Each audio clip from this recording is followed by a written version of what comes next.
Audio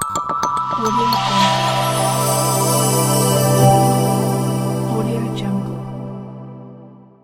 Mahabub Nagar municipal corporation పరిధిలో ఉన్న వివిధ డివిజన్ల వారీగా ప్రజా సమస్యలు తెలుసుకొని వాటి పరిష్కారానికి కృషి చేస్తున్నట్టు కార్పొరేషన్ కమిషనర్ రామాంజలరెడ్డి తెలిపారు. బుధవారం నాడు వార్డుల పర్యటనలో భాగంగా వార్డు నెంబర్ 31 వల్లభానగర్ గణేష్ నగర్ లో పర్యటించారు. ఈ సందర్భంగా ఆయన మాట్లాడుతూ జిల్లా కలెక్టర్ ఆదేశాల మేరకు అన్ని డివిజన్లో పర్యటిస్తూ ఎప్పటికప్పుడు సమస్యలు ప్రజలను అడిగి తెలుసుకుంటున్నట్లు పేర్కొన్నారు. మేయర్, డిప్యూటీ మేయర్ సహకారంతో ప్రధాన సమస్యల పరిష్కారానికి చర్యలు తీసుకుంటున్నట్టు తెలిపారు. అయితే ఆర్థిక పరమైన అంశంతో కూడుకున్న సమస్యలు పరిష్కరించాలంటే తమ వద్ద ఉన్న బడ్జెట్ ఆధారంగా ఒక్కో సమస్యను గుర్తించి చర్యలు చేపడతామని అన్నారు. కమిషనర్ పరిధిలో కాంటింజెన్సీ నిధులతో 10 లక్షల రూపాయల వరకు మంజూరు చేసే అధికారం ఉందని, సమస్య తీవ్రతను బట్టి వాటిని పరిష్కరిస్తున్నట్లు తెలిపారు. ముఖ్యంగా శానిటైజేషన్ నిధుల విషయంలో సిబ్బందికి తగు సలహాలు ఇచ్చి మురికి కాలువల్లో ప్రజలు చెత్త వేయకుండా తగు జాగ్రత్తలు తీసుకుంటున్నట్లు తెలిపారు. కమిషనర్ వెంట స్థానిక కార్పొరేటర్ భర్త, కాంగ్రెస్ నాయకులు రఘు యాదవ్, మున్సిపల్ సిబ్బంది ఉన్నారు.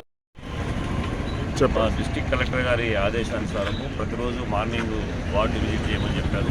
ముఖ్యంగా శానిటేషన్ ఎలా జరుగుతుంది, ఏం చేస్తాను దానిపైన చేస్తాము. అదేవిధంగా ఆ యొక్క వార్డుల్లో ఉన్నటువంటి ఏమైనా ప్రాబ్లమ్స్ ఉంటే గుర్తించి ఆ ప్రాబ్లమ్ను ఇమ్మీడియట్లీ చేయగలిగి మా వాళ్ళతో కలిసి చేయడం జరుగుతుంది. అదేవిధంగా ఏదన్నా దానికి ఏమైనా డబ్బులు అవసరమైతే కూడా బడ్జెట్ని బట్టి బడ్జెట్ని చూసుకొని దాని ప్రకారం అవి కూడా క్లియర్ చేయడం జరుగుతుంది. ఈ విధంగా నేను వచ్చినప్పటి నుంచి కూడా ప్రతి వార్డు కూడా తిరుగుతున్నాము. ఎలక్షన్ ఎప్పటి నుంచి దాదాపు ఇప్పటి వరకు 50 వార్డుల పైన కూడా తిరగడం జరిగింది. కొన్ని చోట్ల అత్యవసర సమస్య ఉంటే కూడా మేము మేయర్ గారు, డిప్యూటీ మేయర్ గారితో మాట్లాడి అక్కడ ఉన్న సమస్య ఇమ్మీడియట్లీ కూడా క్లియర్ చేయడం జరిగింది. ఒక కాలనీలో 30 ఏళ్ళ నుంచి కూడా డ్రైన్ లేకుండా ఇబ్బంది పడుతున్నారు. అటువంటి అప్పుడు మేయర్ గారు మేము చూసి ఇమ్మీడియట్లీ అక్కడ ఆ డ్రైన్ కూడా పెట్టించడం జరిగింది. అత్యవసరమైన వాటికి డబ్బులు కూడా పెట్టి చేస్తున్నాము. ఇంకా మిగతా డబ్బులు లేకుండా కూడా మనం పట్టణంలో శుభ్రంగా పెట్టుకోవడానికి పట్టణ ప్రజలు సహకారం తీసుకొని వాళ్ళు ఎక్కడైతే చెత్త ఉందో వాళ్ళ ఇళ్లలో వచ్చి చెత్తను రోడ్లపైన వేయకుండా మా వెహికల్స్కి ఇచ్చి సహకరించడానికి కోరుకుంటూ ఎక్కడైనా రోడ్ల మీద ఏమన్నా ఉంటే కూడా మా సిబ్బందిని పెట్టి క్లీన్ చేయించడము, శుభ్రం చేయించడం జరుగుతుంది. సార్, కంప్లైంట్ చేసిన ఎన్ని రోజులకు మీరు సమస్య తీరుస్తున్నారు?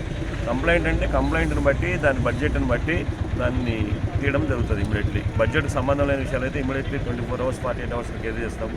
అట్లా కాకుండా ఏదైనా బడ్జెట్ సంబంధం ఉంటే మా దగ్గర ఉన్న బడ్జెట్ని బట్టి క్లియర్ చేయడం జరుగుతుంది. సార్, మన దగ్గర కాంటింజెన్సీ బిల్ అని ఒకటి ఉండే సార్, ఇంతకుముందు అది ఇంప్లిమెంటేషన్ అవుతుందా? ఇప్పుడు కూడా ఉంది, అన్నీ ఉన్నాయి మన దగ్గర. బడ్జెట్ని బట్టి ఏదైనా శాంక్షన్స్ ఉంటాయి. సరే sir, contingency bill per day ఎంత ఉంది సార్ మన దగ్గర? కంటిజెన్సీ బిల్స్ ఏం లేదు, కమిషనర్కి పవర్స్ ఉంటాయి 10 lakhs. ఎవరికైనా 10 lakhs వరకు పవర్ ఇమీడియట్లీ శాంక్షన్ చేసి పవర్స్ ఉంటాయి. కౌన్సిల్కి సంబంధం లేకుండా అది అవసరాన్ని బట్టి అక్కడ ఇబ్బంది ఉంది, ఇప్పుడు కావాలి, ఇది అర్జెంట్ అనుకుంటే కూడా శాంక్షన్ చేయడం జరుగుతుంది. సార్, ప్రజల నుంచి స్పందన ఎట్లా వస్తుంది సార్? మంచిగా ఉంది, ప్రజలు అడుగుతున్నారు, వాళ్ళ సమస్యలు కూడా చెప్తున్నారు బాగానే. అవి కూడా మెయిన్గా మా శానిటేషన్ పైన ఇప్పుడు ఉన్న సమస్యలన్నీ కూడా, ఎందుకంటే చెత్తను ప్రతి ఒక్కరు కాలువల్లో చేయడం వల్ల చాలా సమస్యలు వస్తున్నాయి. మేము పబ్లిక్ అందరూ కూడా రిక్వెస్ట్ చేస్తున్నాం. అదే మీకు ప్రతి ఏరియాకు, ప్రతి వార్డుకు 60 ఆటోలు ఉన్నాయి. ప్రతి వార్డుకు ఆటో వస్తుంది. మనం ఆటో వానికి ఇచ్చేది 50 రూపాయలు మాత్రమే. కాబట్టి దయచేసి ఆ 50 రూపాయలు వానికి ఇచ్చి మీ ఇంట్లో చెత్త రోడ్డు పైన కానీ కాలువల్లో వేయకుండా వాళ్ళకి అందించాలని రిక్వెస్ట్ చేసుకుంటున్నాం.